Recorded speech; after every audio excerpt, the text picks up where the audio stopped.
হরে কৃষ্ণ। একাদশীর দিন যদি কারো গৃহে অতিথি আসেন তাহলে অতিথিকে কিভাবে আপ্যায়ন করতে হবে, তাকে কি খাবার প্রদান করতে হবে, এই সম্পর্কে আমরা প্রশ্ন পেয়েছি। অনেকে জানতে চেয়েছেন যে সেই ক্ষেত্রে কি করা উচিত। তাকে কি একাদশীর দিনে অন্ন রান্না করে অন্ন প্রদান করা উচিত, রুটি প্রদান করা উচিত, নাকি ফল প্রদান করা উচিত, তাকে কি প্রদান করা উচিত? কারণ অতিথির সেবা করা হচ্ছে গৃহস্থের ধর্ম এবং অতিথিরূপে ভগবান নারায়ণ অত্যন্ত প্রীত হন।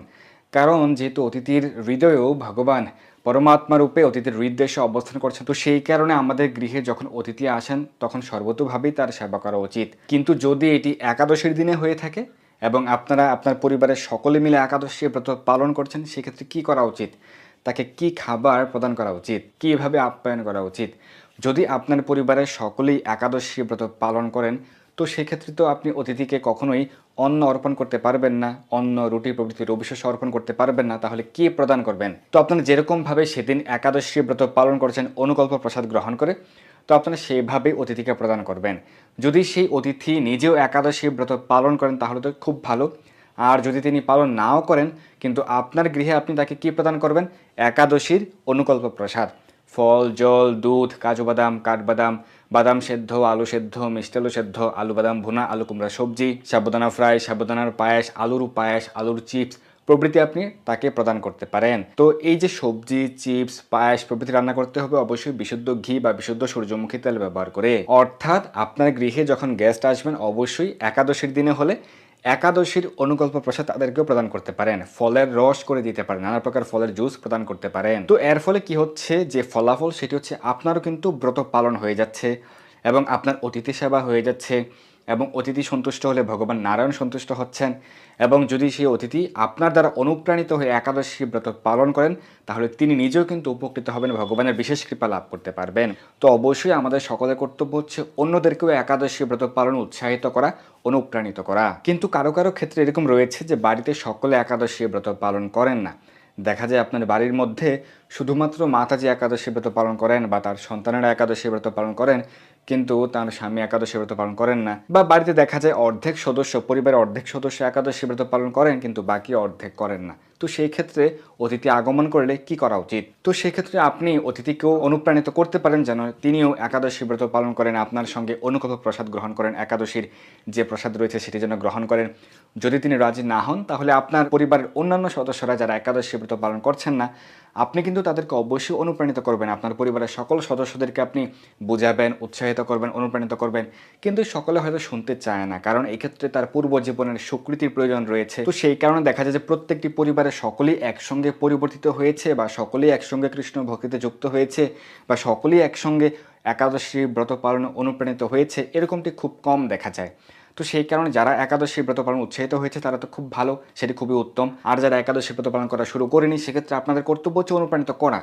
কিন্তু যদি এক্ষেত্রে এরকম হয় যে আপনার পরিবারের অন্যান্য সদস্যরা একাদশী ব্রত পালন করছে না কিন্তু গৃহে অতিথি এসছে, তাহলে সেই অতিথিও যদি একাদশী ব্রত পালন না করে তাহলে কি করার আছে? সেক্ষেত্রে অন্যান্য সদস্যরা যা গ্রহণ করছে অতিথিও সেরকমভাবে গ্রহণ করতে পারে, কিন্তু সেটি কিন্তু সর্বোৎকৃষ্ট বা সর্বোত্তম কার্য নয়, এটি কিন্তু উত্তম কার্য নয় এবং এটি কিন্তু আমরা অনুপ্রাণিত করতে পারি না। আমাদের কর্তব্য হচ্ছে যেরকমটি ভগবানের নির্দেশনা যে আমাদের প্রত্যেকেরই প্রত্যেকটি একাদশী ব্রত অবশ্যই পালন করতে হবে। তো সেই কারণে আমরা সকল ভক্তরা অবশ্যই প্রত্যেকটি একাদশী ব্রত পালন করে থাকি এবং আমরা সকলকে সেটি অনুপ্রাণিত করি যেন সকলে যেন প্রত্যেকটি একাদশী ব্রত পালন করেন। এবং যখন আপনার পরিবারের সকলকে অনুপ্রাণিত করবেন, সকলে উৎসাহিত হয়ে প্রত্যেকটি একাদশী ব্রত পালন করবে, একাদশীর আগের দিন একাদশীর পর দিন কৃষ্ণ প্রসাদ গ্রহণ করবে বা অন্ততপক্ষে নিরামিষ অন্ন গ্রহণ করবে, তখন আপনার গৃহে যখন অতিথি আগমন করবেন তখন তিনিও যেন আপনাদের সঙ্গে থেকে একাদশী ব্রত পালন করবেন, একাদশীর আগের দিন পর দিন কৃষ্ণপ্রসাদ বা অন্তপক্ষে নিরামিষ অন্ন গ্রহণ করবেন, তখন তিনিও কিন্তু ভগবানের বিশেষ কৃপা লাভ করতে পারবেন এবং তিনিও অনুপ্রাণিত হবেন একাদশী ব্রত পালনে। এবং অনেকের মধ্যে একটা ভীতি কাজ করে, দেখা যায় যে তারা একাদশী ব্রত পালন করতে চাইছে না, তারা ভাবছে আমি কিভাবে এত সময় উপবাস করব, আমি উপবাস করতে পারি না। তো সেই ভীতি কিভাবে দূর করবেন?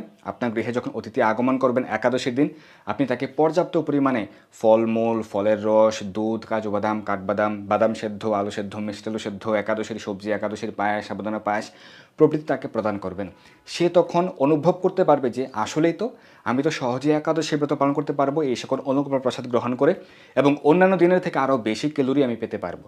তখন সে একাদশী ব্রত পালনে উৎসাহিত হবে, অনুপ্রাণিত হবে। তো আপনার দ্বারা যদি আরও 1 জন, 2 জন, 5 জন, 10 জন একাদশী ব্রত পালনে অনুপ্রাণিত হয়, উৎসাহিত হয়, তারা যদি প্রত্যেকটি একাদশী ব্রত পালন করেন, তাহলে তারাও কিন্তু ভগবানের কৃপা লাভ করতে পারবেন। আপনিও ভগবানের অত্যন্ত প্রিয়তম হতে পারবেন এবং আপনিও ভগবানের বিশেষ কৃপা লাভ করতে পারবেন।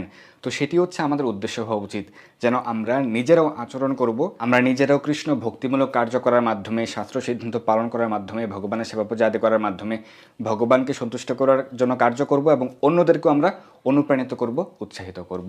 তাহলে আমরা আমাদের পরিবার, পরিজন, আত্মীয় স্বজন, বন্ধু বান্ধব সকলে মিলে আমরা একটি সুন্দর সমাজ গড়ে তুলতে পারবো এবং সকলে মিলে আমরা কৃষ্ণ ভক্তিতে যুক্ত থাকতে পারবো, সকলে মিলে ভগবানকে সন্তুষ্ট করতে পারবো এবং আলটিমেটলি সকলে মিলে ভগবানের ধামে, নিত্য চিন্ময় ভগবত ধামে প্রত্যাবর্তন করতে পারবো। এটাই হচ্ছে মনুষ্য জীবনের প্রকৃত উদ্দেশ্য। তো সকলে অবশ্যই প্রত্যেকটি একাদশী ব্রত অবশ্যই পালন করবেন। তো যদি আপনি একাদশীতে নির্জল উপবাস করতে পারেন, এটি অবশ্যই সবথেকে ভালো, সর্বোত্তম। যদি করতে না পারেন তাহলে কোনো সমস্যা নেই, আমরা যেভাবে বলেছি একাদশীর অনুকল্প প্রসাদ গ্রহণ করে আপনার প্রত্যেকটা একাদশী ব্রতই পালন করতে পারবেন।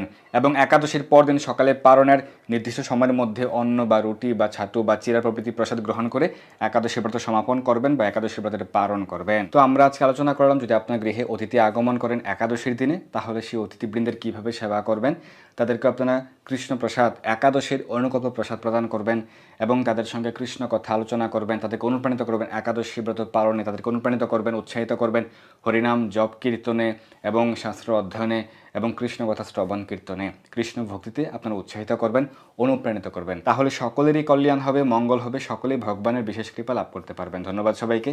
হরে কৃষ্ণ।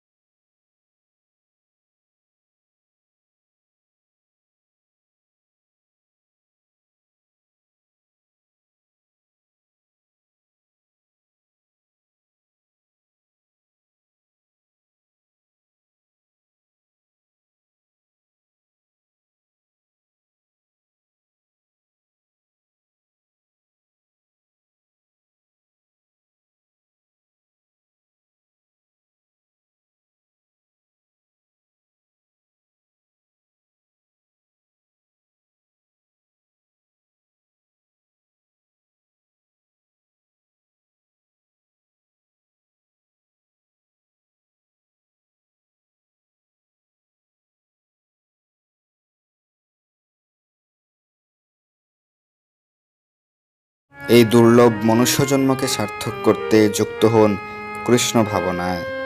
আপনার সকল ধর্মীয় বা পারমার্থিক প্রশ্ন জানাতে যুক্ত হন আমাদের টেলিগ্রাম গ্রুপে, আর এই ভিডিওটি শেয়ার করে আপনার সকল বন্ধুদের কাছে পৌঁছে দিন। ধন্যবাদ সবাইকে।